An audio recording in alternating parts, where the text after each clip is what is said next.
Welcome back, everybody, to the Winner Circle. I'm here today with Amanda from True Dialogue. They are the winner in the Sammy Awards, the Sales and Marketing Excellence Awards, this time for SMS. They are the SMS gods at True Dialogue. Amanda, welcome back to the show, and congratulations again on another award. Thank you, Russ. It's so great to be here.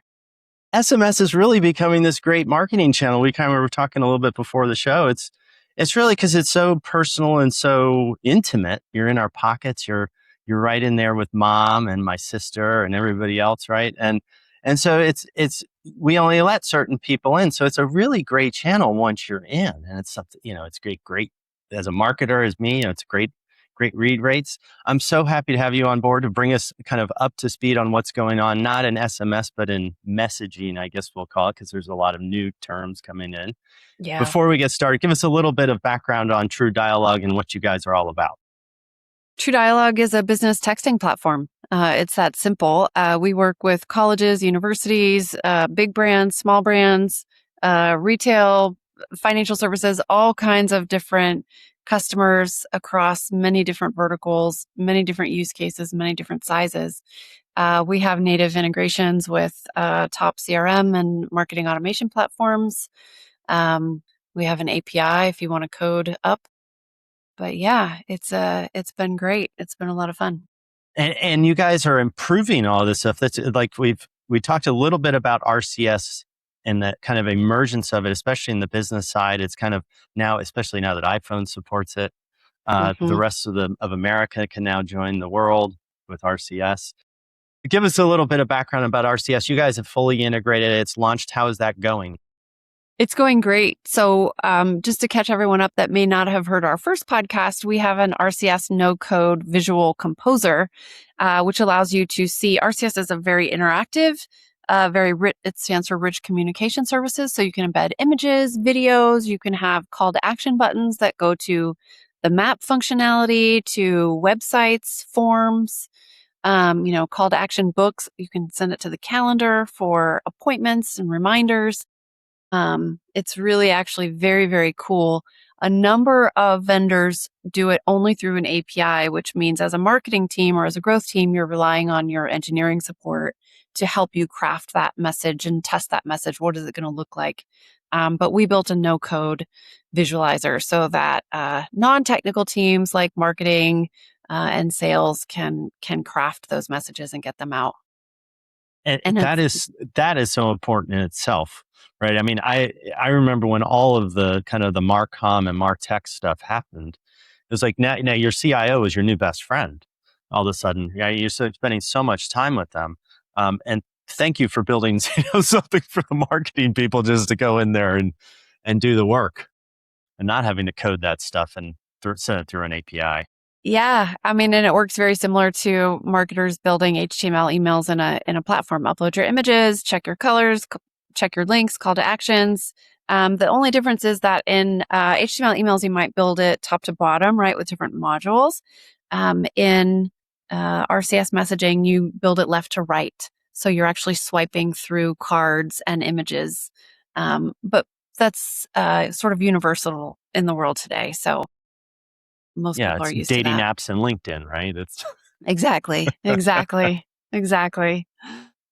Now, you actually published something recently, the lessons you've learned from analyzing more than 1 billion brand text messages. This RCS plays a big role in that. Yeah. What did you learn in those billion messages? Well, we looked at all the, the data science behind those messages. And what we learned is that if a consumer has opted in and subscribed to receive your text messaging, they actually want your text messaging, right? So I don't know about you, Russ. We hear sometimes in the market and sometimes on LinkedIn and in private dinners with other peers that people are somewhat scared and nervous to enter into the text messaging channel as a brand for fear of alienating their prospects and their customers and their community. But the reality of that data science is that it's actually just the opposite. If someone is opting in to hear from you, they are not turned off by your messaging. If anything, it was neutral at worst, right?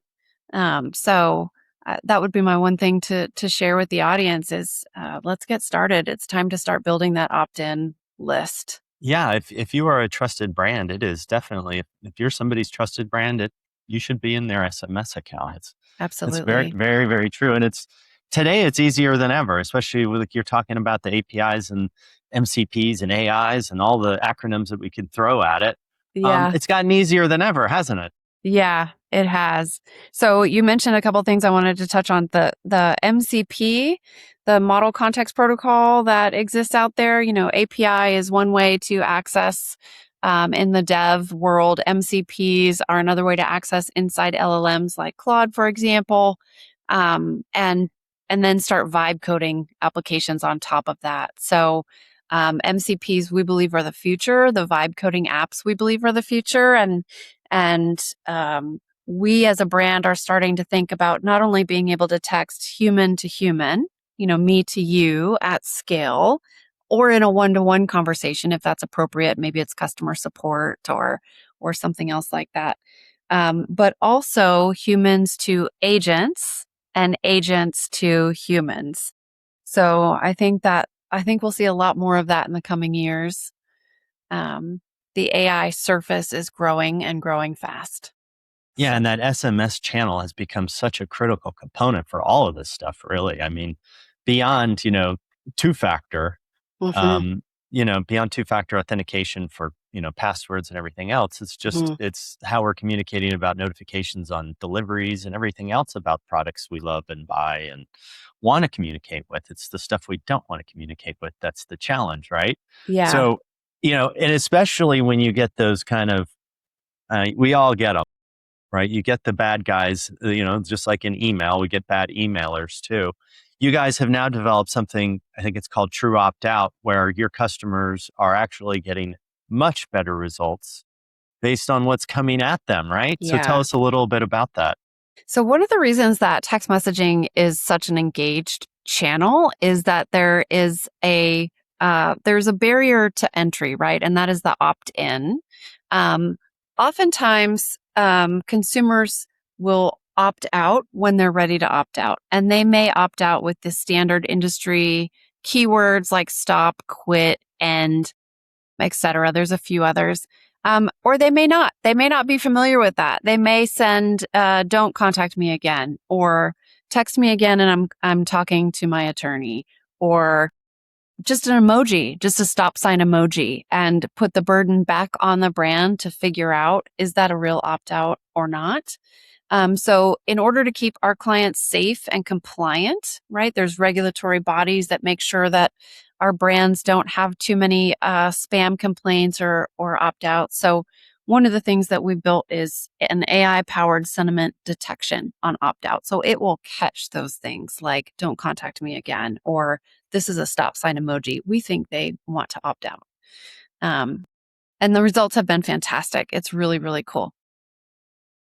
Well, when you're in those types of situations, the last thing you want is another message, right? And so Right. it's good that you're trying to figure out what did they mean and act on that versus kind of, what are the rules, because it's, as especially the tech generally likes to deal in rules, right? And Yeah. AI is kind of undoing that a little bit because it's getting making it a little bit fuzzier and intent versus rules. And so Yeah. I'm glad to see that. Yeah, that sentiment analysis. And I think the root of it is, your first party data, your first party opt in list is hugely valuable as a brand, right? You are connected to their phone, which is in their back pocket next to their mom and their sister, all of those things that you mentioned. It's a really highly valued and intimate channel. And so the list hygiene needs to be really good, right? And keeping clean lists and staying compliant is really an important part of any text messaging program. So, Yeah, and it's, as marketers, again, if you've done this with email, mhm, um, then you know this it's the already. same principles, right? Yeah. You don't want to spam people, and you don't want bad leads. No, you pay more money for it and get banned, so it's all bad.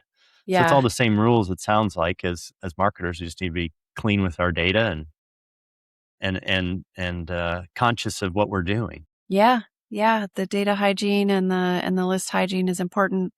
As a longtime marketer, I used to say always be growing your list, right? Always be trying to grow that opt in and don't really be sad if someone opts out, right? That it's just part of the list hygiene. So, Yeah. And you want them out. They're not yeah, interested. Why would you pay for them? exactly. Exactly. 100%. Yes. Yeah. Exactly. And you guys we talked about MCP, APIs, AI, all of this. It's really about connections. You guys have that True Connect hub. Hmm. That's now live. I think you guys had just launched it when we talked last year. How's that Hmm. going? That's basically integrates basically all your data, right? Yeah. So, in many of our systems today, we use email as a unique identifier, right? On the contact record, maybe that's HubSpot, Salesforce, Dynamics. True Connect does something a little bit different. It uses the cell phone number attached to that record. And what True Connect does is saves your team from having to build custom integrations between the systems. It saves your team from having to purchase a connector, a paid connector like Zapier, that's going to charge you for every connection. It is a no-code connector that sits on top of the True Dialogue integrations in HubSpot, Salesforce, Dynamics, and uses that cell phone as a unique identifier. That way, let's say your marketing team is texting out of HubSpot, but your customer service team is dealing with support tickets out of Dynamics. All those records are shared with all the systems, and all the teams can see the full contact and the full activity history with that phone number, which is a game changer on such an intimate channel like text messaging. Yeah, it's funny because we've all of this connection has made it easier for us as marketers to market to people and to be Hmm. better at it and more Hmm. targeted. Um, it also is pushing people, I think, out of email. We've kind of overdone email, and people are looking for that next kind of relief valve. And with RCS, it really kind of turns it into that kind of rich experience that email became over time, that web enabled experience. How are you seeing the numbers? You talked about kind of, it going well. What do you see, click wise? Are people clicking more? Are they engaging more with content? Are they buying more? That's what we, Yeah, with RCS over plain SMS, yeah. absolutely, absolutely. The engagement rates on RCS are huge, just because we are, our monkey brains. We are visual creatures, and SMS is plain text. I think there's 160 characters, maybe a link if you're but RCS, the engagement levels are so much higher. You've got 10 cards, you've got I think you've got up to 3,000 characters. I don't encourage you to send 3,000 characters, but they are there if you absolutely need them. And you can have multiple call to action buttons on every card, right? 3 or 4 call to actions on every card. So the opportunities for engagement are just so much richer than just a plain text. It's awesome. Yeah, and again, these are people that asked to be contacted, right? And so, Correct. did you find a customer who kind of was maybe one of your betas that kind of convinced you internally that this was really going to work and be pretty awesome? We've had multiple customers to do that with. It's been seeing some of the early results is really exciting. It's really motivating to see these technologies land in different customer environments, different communities, different verticals, different use cases. But yeah, I mean, it's a very exciting thing. I think one of the things we have not yet talked about is the verified sender that comes with RCS. So not only does RCS offer those rich communication, embedded video, different cards, 10 different cards, all the different calls to action. But one of the unique identifiers of RCS messages is the sender. It doesn't come through a phone number, which was hard for me to wrap my head around. Like, what do you mean it's not a phone number? It is a verified sender. It is a pre-populated contact card with your brand's logo and your brand's name that comes through. I've started to see those in my inbox from Hmm. the big healthcare companies and some of the big utilities and telecoms. Yes, exactly. Exactly. And so as a brand, just sending that is an additional touch point. We've talked about 17 touch points before consumers can sort of connect the dots. And every RCS message with the verified sender is one of the, an additional brand touch point with the minds of your consumers. Um, it is incredibly hard to spoof, right? It's incredibly hard to impersonate. So if you're in a financial services or a healthcare industry and you need to know that these, your consumers need to know that these messages are truly from you. Maybe it's your account status or updates within your portal. Um, that's a great way to do it, is through the verified sender with RCS. Yeah, and that's better for everybody. I think in the very early days of email, that Bill Gates had a kind of an idea to charge everybody for email. Let's not make it free, because then spam would be significantly cut. I think cheap spam would be really cut, but um, and it would be interesting. They were really looking for microtransactions, and that's effectively what you've done. If you kind of add this authorization layer where there is this price a brand has to pay, you Mhm. have to go through this very formal process. Having been through just an SMS process recently, it's a very formal, laborious process. It is like going to the bank and taking out a loan. And you are verified so that this stays clean, because that's what we really want. Is we want this to stay clean this time. Yeah, that we want the channel to stay clean. We want those lists. We want the channel to continue to remain highly engaged. Um, I don't know about you, email is something that we all have to check every day, Right. but with the separation of these are important emails and these are not important emails, right? It just tells you that email is a flooded channel. There's a lot Yeah. going on in there. Yeah. This is what I let in. This is what I let into my life. Yeah. Yeah.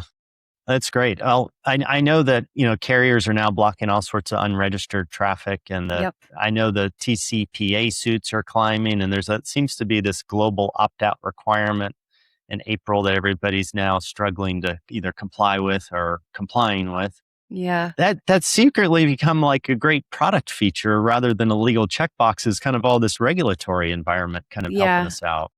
Yeah. Like you said, it's a paid channel. Why pay for things that you are not going to receive anything in return for, right? So if someone's on your list and they don't want to be, we should get them off your list, right? It's better for them. It's better for you. Um, yeah. Where do we go next from this RCS destination? Is RCS get richer, or is there another kind of technology beyond that will be evolving to in the next decade? Or I think it's going to be AI, right? AI messages, AI agents being able to send messages that are targeted and timely, be it a plain text or even an RCS message. I think we'll get to the point where RCS can be automated in a way by agents in a safe, compliant, and um, high value way. And by high value, I mean high value for the consumer receiving it because it's targeted, it's timely, etc. yeah, and it goes back to kind of that opt-in. We were talking a little bit before, as Google is working hard on cookies and kind of getting rid of them, having a Hmm. hard time doing that. But it's really about that first party data and companies owning that data and owning that list and being engaged with that customer channel. Yeah. Yeah. We're talking with some publishers now that rely on the advertising revenue that comes from driving web traffic to their articles and their news. And, they see the writing on the wall with the internet changing and traffic dropping, and that with that traffic dropping, so does that ad revenue drop. Kudos to these brands. They are thinking ahead in what if we had first party lists and we use those as sponsorship opportunities. So let's just imagine that you are a sports magazine or a sports publication and digital publication, and there's major news that breaks in football and you're sending out a major news alert along with this alert has been brought to you by X sponsor, right? Whatever that sponsor might be. So that's another advertising opportunity for them.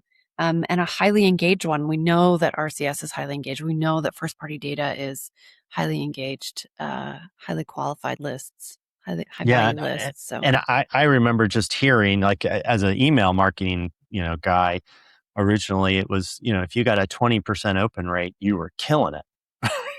Right? Right. And that, and with messaging, with SMS and RCS, you're talking 80-90% open rates. So they're Yep. seeing those messages. And now with this RCS, they're seeing your brand, whether they like it or not, in their inbox and mom's face. Yep. You are spot on. The open rates on SMS are touted to be upwards of 90%, and some stats cite 98% open rates. Click-through rates are insane, right? They can be up to 30 and 40%, which I think email hopes to get 3%, 5% if you're lucky. Yeah, So 5% is great.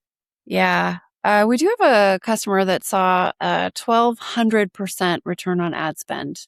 And that's just talking about plain text. That's not even talking about RCS. Yeah, So I believe it. It goes back to you're in that pocket. You're next to mom.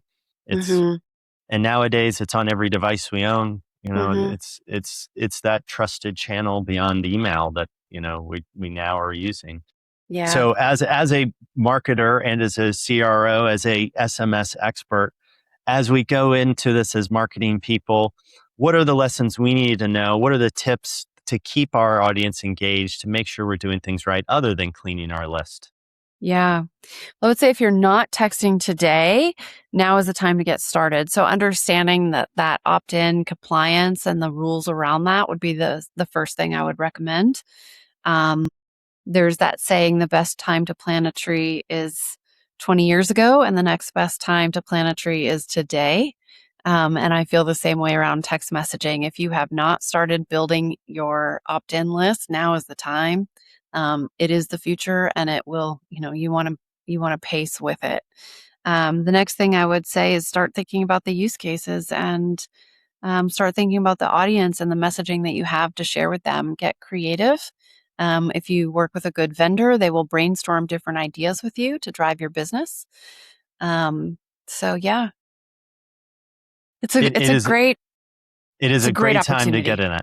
Yeah. It really is. It is. And if you're not doing it, you should start today. As you said, that's a great comment about a tree. Yeah. It doesn't ever get easier. Exactly. Well, Amanda, thank you for being our acronym decoder today. With all the three letters.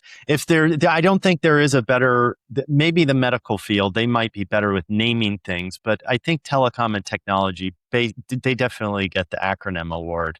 But thank you so much for walking us all through this and the update on True Dialogue. It's such a great space to be in. It's so interesting. We're going to keep an eye on you for sure. Thank you so much, Russ. It was great to be here.